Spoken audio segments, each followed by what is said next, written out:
Hi everyone, in this video I will show you how to find Bybit wallet address.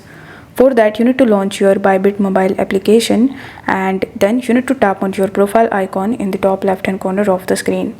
Now over here in the top you will be able to see your email address as well as your UID number.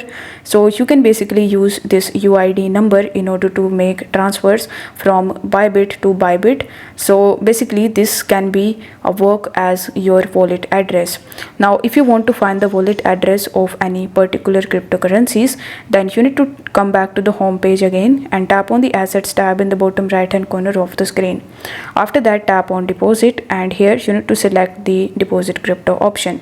Now you just have to simply search for the particular cryptocurrency, the wallet address of which you want to get. Let's say you want to get the wallet address of XRP. So you just have to simply use the search bar in the top and search for XRP. After that you need to tap on the XRP again and you will be able to see the QR code as well as the wallet address on this page.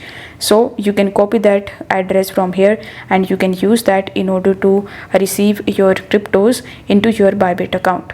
So I hope this video was helpful, and if it was, then don't forget to like the video, comments if you have any questions, and subscribe to this channel for more crypto related content. Thank you so much for watching.